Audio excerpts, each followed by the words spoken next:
আসসালামু আলাইকুম রহমতুল্লাহ। প্রিয় শিক্ষার্থীরা, আশা করি সকলে ভালো রয়েছ। অনলাইন ক্লাসে তোমাদের সবাইকে স্বাগত জানাচ্ছি। আমি মোহাম্মদ আজহারুল ইসলাম আরিফ, প্রভাষক গণিত, কুষ্টি ইসলামিয়া কলেজ।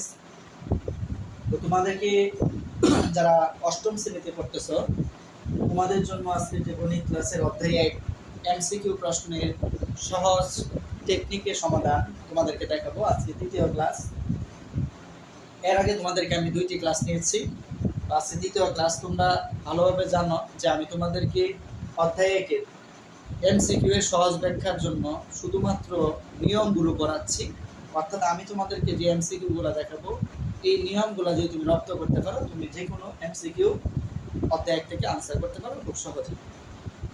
আর তোমাদের সুবিধার জন্য, যেন তোমাদের মোবাইলে বারে বারে না দেখতে হয়, এই জন্য তোমাদের সুবিধার জন্য, যেহেতু ম্যাক্সিমাম স্টুডেন্ট পাঞ্জেরি গাইড থেকে পড়তেছো, তাই পাঞ্জেরি গাইডের মধ্যে যে এমসিকিউগুলো আছে ওইখান থেকে আমি নিয়ম বের করে তোমাদেরকে সহজভাবে ব্যাখ্যা দিচ্ছি।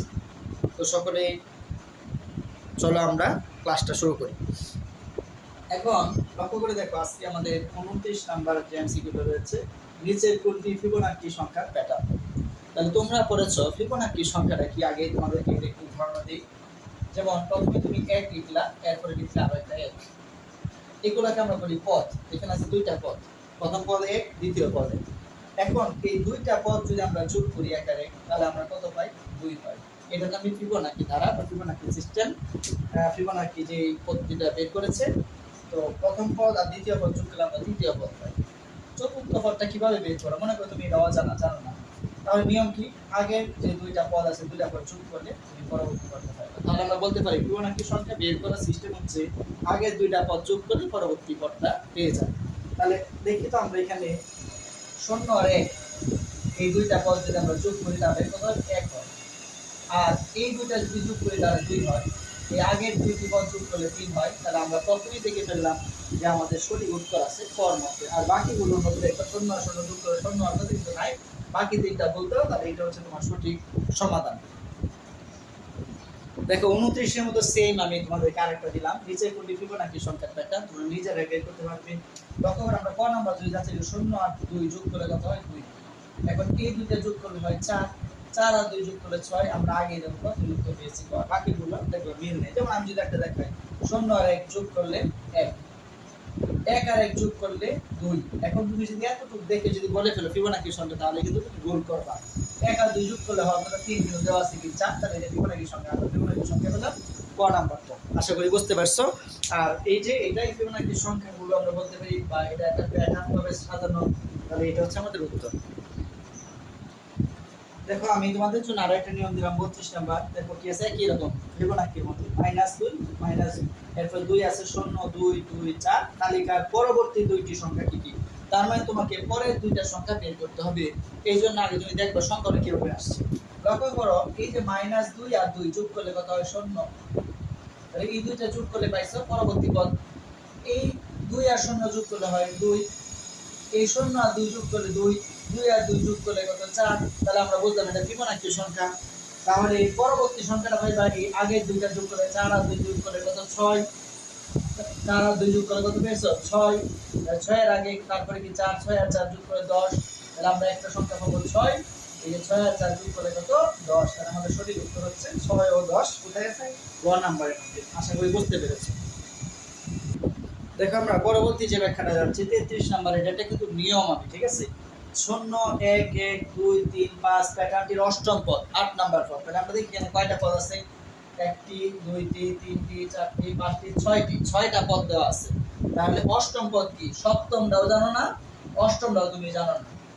তাহলে আমরা কিভাবে বের করব? দেখো 0 আর 1 যোগ করলে 1, এই প্রথম এই 2টা যোগ করলে পরেরটা পাওয়া যায়।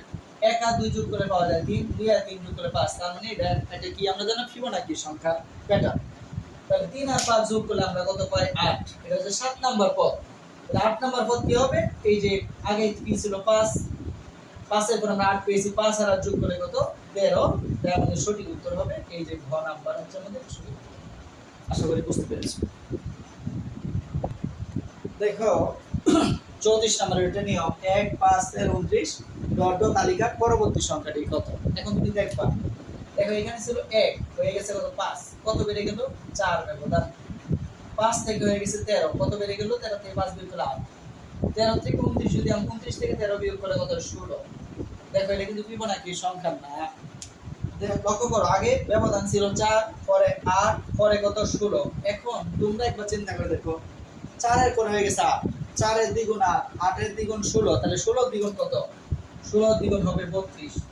তার মানে 29 এবং এখানে এরকম একটা সংখ্যা আনতে হবে যে সংখ্যার মধ্যে পার্থক্য 32। তাহলে দেখো 4 এর যখন ব্যবধান 4, এর সাথে 4 যোগ করলে 5, ব্যবধান 8, 5 এর সাথে 8 যোগ করলে 13, ব্যবধান 16, 13 এর সাথে 16 যোগ করলে 29, তাহলে 29 এর সাথে ব্যবধান কত? 32 যোগ করবা। 32 যদি যোগ করো তাহলে তুমি পেয়ে যাবে 61। তাই আমাদের সঠিক উত্তর হচ্ছে গ নাম্বার। শিক্ষার্থীরা লক্ষ্য করো, আমি তোমাদেরকে 34 করার পরে চলে গেছি দেখবে 46-এ। কেন 46 চলে গেলাম? 35 থেকে 45 পর্যন্ত যে কয়টা এমসিকিউ আছে সবগুলো হচ্ছে আগে আমি তোমাদেরকে যে নিয়মগুলো করেছি ওর আলোকে। তাই তুমি পরীক্ষাতে যাওয়ার সময় এত এমসিকিউ দেখতে পারবে না, তুমি জাস্ট আমি যে নিয়মগুলো দেখাচ্ছি এই নিয়মগুলো যদি তুমি প্র্যাকটিস করো তাহলে যথেষ্ট। দেখো 3, 5, 8, 12 বর্গ তালিকার পরবর্তী সংখ্যাটি কত? তাহলে আমরা যদি দেখি, দেখো 3 এর পরে 5, তাহলে এই দুইটার মধ্যে পার্থক্য কত? 2। এই 5 এর পরে 8, পার্থক্য কত? 3। 8 এর পরে 12, পার্থক্য কত? 4।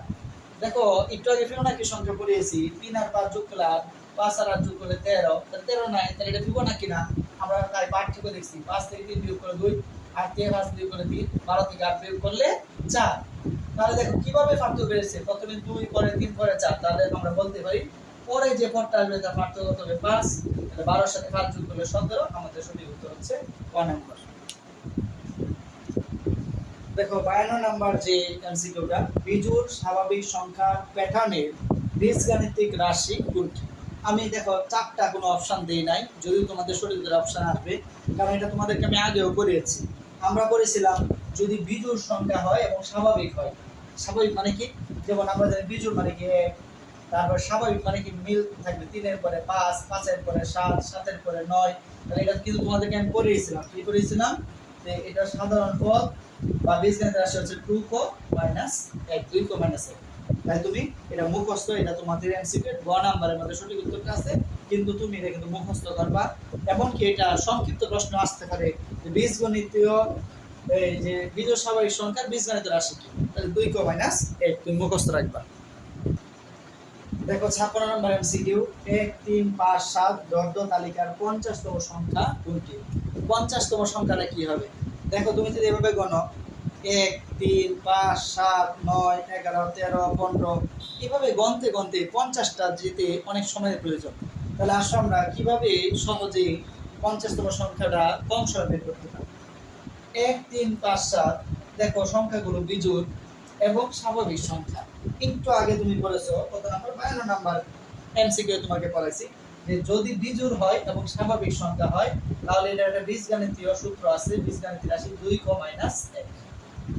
এখন এই কটা কি? কটা মানে কততম পদ, কততম পদ। এখন আমাদের আছে তালিকার কত নাম্বার পদ বের করবা? 50 নাম্বার পদ। তাহলে কত জায়গায় তুমি লিখবা 50, তাহলে গুণ কত? 50 মাইনাস 1।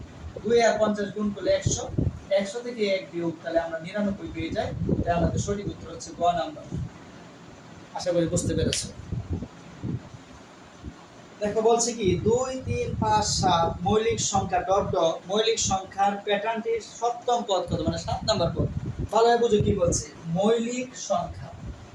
এই প্যাটার্নটা যে আছে এই প্যাটার্নের মধ্যে সবগুলো দেখো 2 একটা মৌলিক সংখ্যা, 3, 5, 7। তাহলে আমরা এখানে 4টা পদ পেয়েছি, কিন্তু আমাদের বের করতে 5, 6, 7 নাম্বার পদ। আমাদের বের করতে হবে 7 নাম্বার পদ। তাহলে আসো 5 নাম্বার পদ কে? 2, 3, 5, 7। এরপর 8 নাম্বার কি? না মৌলিক সংখ্যা না 9 মৌলিক সংখ্যা না 10 মৌলিক সংখ্যা না 11 একটা মৌলিক সংখ্যা। তাহলে 5 নাম্বারটা হচ্ছে 11।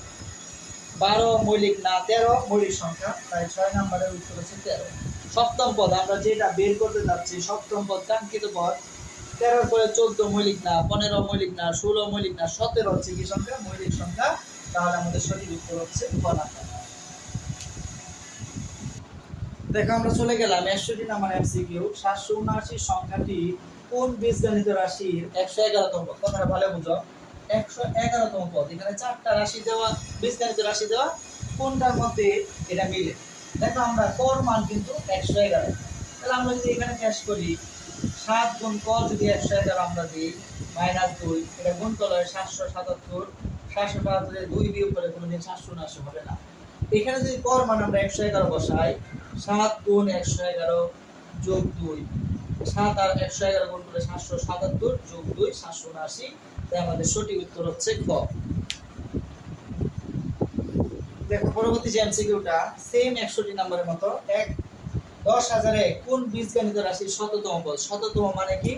100তম পদ। 100 পর জায়গায় তুমি 100 লিখবা, 100 লিখলে যা আসবে তাই উত্তর। যেমন আমরা যদি কর মধ্যে লিখি 1 যোগ এই cos স্কয়ার মানে 100 স্কয়ার সমান 1 যোগ 100 স্কয়ার, একের পরে 1 2 3 4টা শূন্য, এটা যোগ করলে হয় এই যে এটা।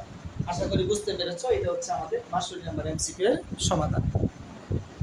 দেখো পরবর্তী যে এমসিকিউটা আছে 63 নাম্বার নিয়ম দিলাম 3 ক যোগ 1 রাশির কততম পদ? 31। আমরা জানি না কয় নাম্বার পদ 31 হয়। দেখো এখানে পর জায়গায় আমরা যদি 8 বসাই, 3 8 24, 3 8 24 যোগ 1 25, 31 হয় না? বা 9 যদি বসাই 3 9 27 যোগ 1 31 হয় না? যদি আমরা 10 বসাই 3 10 30 যোগ 1, তাহলে আমাদের সঠিক উত্তর হচ্ছে এই যে গ নাম্বার। দেখো আমরা যাচ্ছি পরবর্তী এমসিকিউ সেম আগেরটার মতো। আগে আমরা কত বলেছিলাম? 63 এর মতো সেম। cos স্কয়ার যোগ 1 রাশিটির কততম পদ? কততম পদ? 101। এখন ডাকতে হচ্ছে কততম পদ? 101। এখন লক্ষ্য করো আমরা প্রথমে এখানে আছে দশম পদ মানে 10, পর মান যদি আমরা 10 দিই 10 এর স্কয়ার, তাহলে 10 এর স্কয়ার যোগ 1, 10 এর স্কয়ার কত? 100, 100 সাথে 1 যোগ করলে 101। দেখো আমরা প্রথম পরীক্ষাতে আমরা পেয়ে গেছি যে প্রথম উত্তর হচ্ছে ক নাম্বার। দেখো তোমাদের জন্য তো আমরা একটু কঠিন একটা এমসিকিউ 67 নাম্বার। 1 যোগ 2 যোগ 3 যোগ 4 যোগ 10 40 সমান কত? আচ্ছা দেখো এখানে একটু লক্ষ্য করো, তুমি যদি এইভাবে ক্যালকুলেটর যোগ করতে থাকে 1 যোগ 2 যোগ 3 যোগ 4 এভাবে 5 6 এভাবে 40 পর্যন্ত যোগ করতে থাকে, তুমি রেজাল্ট পাইবা অনেক সময় লাগবে। তাই এখানে একটা কৌশল অবলম্বন করতে হবে। কৌশলটা কি? লক্ষ্য করো 1 থেকে শুরু হয়েছে একদম 1 টানা 40 পর্যন্ত। এরকম সমষ্টি যদি সরে বের করতে চাও, সমষ্টি মানে যোগফলটা বের করতে চাও, তাহলে নিয়ম হচ্ছে প্রথম পদের সাথে তুমি যোগ করবা শেষ পদ।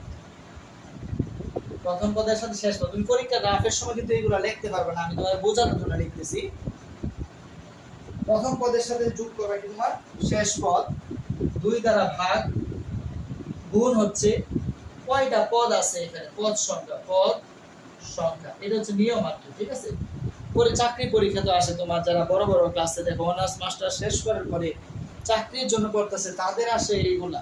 অর্থাৎ তোমরা যা পড়বা ক্লাসে, ক্লাস 9 ছোট ক্লাসে, এইগুলাই তোমার ভবিষ্যৎ মনে রাখতে হবে। আসো আমরা যদি প্রথম পদে যাই, প্রথম পদ আছে কি 1 যোগ শেষ পদ আছে কত? 40, নিচে আছে কত? 2 গুণ পদ সংখ্যা। কয়টা পদ আছে? একটা দুইটা তিনটা চারটা, এইভাবে 40 পর্যন্ত পদ আছে, 40টা, তাহলে 40। এখানে 40 আর 1 তুমি যোগ করলে হয় 41। এই 40টা গুণ মানে এটা উপরে আর নিচে আছে কত? 2। ক্যালকুলেটরে তুমি তাড়াতাড়ি গুণ করে ফেলবা, দেখবা 820 পাবে। এটা গুণ 2 দ্বারা ভাগ, উত্তর হবে ক নাম্বার 820। তোমাকে এটা মনে রাখতে হবে। যদি প্রত্যেকটা সংখ্যা সিরিয়াল আছে, 1 এর পরে 2, 2 এর পরে 3, 3 এর পরে 4, তাহলে তুমি এই নিয়মে করতে পারবা। এখন তোমাকে আমি একটু ডাক চেঞ্জ করে দিব। লক্ষ্য করো, মনে করো পরীক্ষার মধ্যে এখানে 40 না দিয়ে তোরা আমি তোমাকে দিয়ে দিলাম 50। এই জন্য মনে রাখবে এমসিকিউ কিন্তু তোমাকে আমি নিয়ম করাচ্ছি, বারবার বললাম। তাহলে শেষ পদ এখানে কত? 50। কয়টা পদ আছে? 50টা। তখন কিন্তু ফলাফল চেঞ্জ হয়ে যায়। তোমাকে ইচ্ছা করলে দিতে পারে 50 না দিয়ে কি দেওয়া যায়? 100 দেওয়া যায়। মনে রাখবা ভালোভাবে, এইভাবে ডাক চেঞ্জ করে তোমাকে এমসিকিউ দেওয়া যেতে পারে। দেখো আমি যাচ্ছি তোমাদেরকে 71 নাম্বার এমসিকিউটা খুব ইম্পর্টেন্ট। প্রথম 6টি বিজোড় স্বাভাবিক সংখ্যার যোগফল বের করো। দেখো সিস্টেমটা কি ভালো বোঝার চেষ্টা করো। এটা দুই ভাবে করা যায়। যেমন প্রথম 6টা বিজোড় সংখ্যা আছে, প্রথমটা 1, তারপরেরটা 3, তারপরেরটা 5, তারপরেরটা 7, তারপরেরটা 9, 1 2 3 4 5টা, তারপরেরটা 9। এভাবে যোগ করে তুমি 36 কিন্তু পেয়ে যাবে। এখন যদি তোমাকে 6টা না বলে প্রথম 12টি বিজোড় স্বাভাবিক সংখ্যার যোগফল বের করো, তাহলে এইভাবে লিখতে কিন্তু অনেক সময় চলে যাবে। কথা ভালো বোঝার চেষ্টা করো। এখন তাই আমরা কি করব? ক্রমিক বিজোড় স্বাভাবিক সংখ্যার যোগফলের একটা সূত্র আছে। সূত্রটা কি? cos square. মনে রাখবা এটা হচ্ছে, যদি বিজোড় স্বাভাবিক সংখ্যা বলে, যে বিজোড় মানে কি 1 3 স্বাভাবিক 5 7 এগুলো সিরিয়ালে থাকে, এই জন্য বলছে ক্রমিক, তাহলে এদের যোগফল বের করার সূত্র হচ্ছে cos স্কয়ার। কয়টা পদ বলেছে? 6টা। তাই পর জায়গায় বসবে কত? 6। 6 এর স্কয়ার হচ্ছে কত তোমার? 36। এখন যদি এখানে বলে 7, তাহলে 7 এর স্কয়ার 49। যদি থেকে 8, 8 এর স্কয়ার 64। যদি থেকে 9, 9 এর স্কয়ার 81। মনে রাখবে, এটা কিন্তু তোমাকে এই কথাটা মুখস্থ করতে হবে, আর এইটা মুখস্থ করে নির্ভর করে তুমি কত তাড়াতাড়ি এমসিকিউ আনসার করতে পারবে। দেখো তোমাদের পরবর্তী যে এমসিকিউ 73 নাম্বার যে এমসিকিউটা আছে, সেটা 71 এর মতো তোমাকে যেরকম করেছি সেম এরকম, শুধু 10 দিয়ে ছয় দেবে। 72 নাম্বার আসো, 1 থেকে 15 পর্যন্ত ক্রমিক স্বাভাবিক জোড় সংখ্যার সমষ্টি মানে যোগফল বের করো। খুবই ইম্পর্টেন্ট, একবার আসছিল তোমার রাজশাহী 19 সালে। ক্রমিক স্বাভাবিক জোড় সংখ্যা বলছে 1 থেকে 15 ভিতরে জোড় সংখ্যা কি আছে? আছে 2, তারপরে আছে কি 4, তারপরে 6, তারপরে 8, তারপরে 10, তারপরে 12, তারপরে 14, যেহেতু বলছে 15 পর্যন্ত, এই সবগুলা তুমি যোগ করলে আসবে 56। আশা করি বুঝতে পেরেছো। দেখো এখন তুমি যে এত কাজ করেছো, এখন তোমাকে একটা কঠিন এমসিকিউ দিয়েছে। কঠিন আমি বলবো না, তুমি যদি পারো তাহলে সহজ। একটু মানে তোমাকে টেস্ট করতেছে। 0 1 1 2 3 5, এটা উদ্দীপক। 0 আর 1 যোগ করলে 1, 1 আর 1 যোগ করলে 2, 2 আর 1 যোগ করলে 3, 2 আর 3 যোগ করলে 5, তাহলে এটা ফিবোনাকি সংখ্যা। তাহলে প্রথমটা সঠিক। দ্বিতীয় আছে সপ্তম পদ 8। এখানে কয়টা পদ আছে? 1টা 2টা 3টা 4টা 5টা 6টা। 7 নাম্বার পদ তোমার বের করতে হবে। 5 আর 3 যোগ করে কত? 8। তো সপ্তম পদ 8, এটাও সঠিক। প্রথম 8টা পদ যোগ করলে হয় 33। তাহলে তুমি সপ্তম পদটা বের করলে মনে করো 8, তাহলে 8 নাম্বার পদটা কত হবে? 13। 8 আর 5 যোগ করলে 13। এখন এই সবই যোগ করো। 13 আর 8 21, 26, 29 আর 2 31, 32, 33 হয়। দেখো এই যে 33। তাহলে আমরা দেখলাম 1 2 এবং 3, তিনটাই সঠিক। তোমার সঠিক উত্তর হচ্ছে 1 নাম্বার। সেক্ষেত্রে দেখো তোমাদেরকে আরেকটা এমসিকিউ দিয়েছে, নিচের তথ্যের আলোকে 85 ও 86 নম্বর প্রশ্নের উত্তর দাও। তাহলে এটার আলোকে, এই উদ্দীপকের আলোকে তোমার দুইটা প্রশ্ন উত্তর দিই, একদম সহজ। এর আগে তুমি যত নিয়ম করেছো ওই নিয়ম থেকে আর কি সৃজনশীল মতো 7 10 13 16 19 ডট একটি তালিকা। 85 সংখ্যাগুলোর পার্থক্য কত? তাহলে পার্থক্য মানে দেখো ব্যবধান, 7 10 থেকে 7 বিয়োগ করলে 3, 13 থেকে 10 বিয়োগ করলে 3, তাহলে পার্থক্য কত করি আমরা দেখো 3 করে, তাই সঠিক উত্তর হচ্ছে। পরবর্তী সংখ্যা কত হবে? 7 এর পরে 10, পরে 13, পরে 16, পরে 19, তারপরে আর 3 যোগ করলে কত হবে? 22। দেখো আমাদের একদম সহজ হয়ে শেষ। অর্থাৎ তোমাদেরকে আগে আমি যে নিয়মগুলো করালাম প্রত্যেকটা নিয়ম, যেমন এখানে ফিবোনাকি সংখ্যা দিয়েও থাকতে পারে, ঠিক আছে? ফিবোনাকি সংখ্যা দিয়েও কি থাকতে পারে, তাহলে এইভাবে তোমরা চেষ্টা করবা। তো শিক্ষার্থীরা, তোমাদেরকে আমি মূলত তোমাদের যে পাঠ্য বইয়ের অধ্যায় 1 থেকে 5 পৃষ্ঠা পর্যন্ত যত বেসিক আছে এর আলোকে তোমাদেরকে আমি এমসিকিউ দেখালাম। এটা হচ্ছে আমার প্যাটার্ন নিয়ে 3য় ক্লাস, এমসিকিউ সহজ ব্যাখ্যা ও টেকনিক। তো আরেকটা ক্লাস আমি তোমাদেরকে পরবর্তীতে আপলোড করব। তো 4টি ক্লাস যদি তুমি করো তাহলে প্যাটার্ন থেকে আর কোনো এমসিকিউ তুমি পারবা না এরকম নাই। প্রত্যেকটা এমসিকিউ তুমি খুব সহজে, এভাবে যদি তুমি গণিতে প্রত্যেকটা অধ্যায়ের এমসিকিউ নিয়ে গবেষণা এবং চর্চা করো তাহলে লাভ কি? 1 নম্বর লাভ হচ্ছে, তুমি যখন বড় ক্লাস পর্যন্ত এইভাবে পড়ে যাইবা, দেখা যাবে যে তোমার যে বিভিন্ন পরীক্ষা আসে, অর্থাৎ মানুষ পড়ালেখা করে একটা চাকরি পাওয়ার আসে ম্যাক্সিমাম বাংলাদেশের মধ্যে। তো তুমি যদি এই সিস্টেমে এমসিকিউ গুলো পড়ো, তাহলে বিসিএস পরীক্ষা বলো, শিক্ষক হওয়ার পরীক্ষা বলো, মন্ত্রণালয়ের পরীক্ষা বলো, এই পরীক্ষাগুলোর সময় তুমি এগিয়ে থাকবে। শুধু তাই নয়, ভার্সিটি অ্যাডমিশন টেস্ট বলো, ঠিক আছে? কোনো ভালো ভালো নাম করা কলেজে ভর্তি হতে চাও বা কোনো স্কুলে 9ম শ্রেণীতে ভর্তি হতে চাও, তো এইগুলো খুবই প্রয়োজনীয় একটা জিনিস। আমাদের ম্যাক্সিমাম শিক্ষার্থীরা এই জায়গায় দুর্বল, যে তারা বাসায় এমসিকিউ গুলো কি করে না, তারা পড়ে না, এরকম ব্যাখ্যাভাবে পড়ে না। টিচারের কাছে যাচ্ছে, শুধু অঙ্ক আর অঙ্কই করতেছে, কিন্তু তারা এমসিকিউ নেওয়ার চেষ্টা করে না। যেখানে পরীক্ষা হলে গিয়ে তারা আন্তাজে অনেক সময় ডিল মারতেছে। তো তোমাদের জন্য সবার জন্য শুভকামনা রইল, আর তোমরা আরো ভালো ভালো পড়ো। তো সবাই সুস্থ ও ভালো থেকো। আল্লাহ হাফেজ।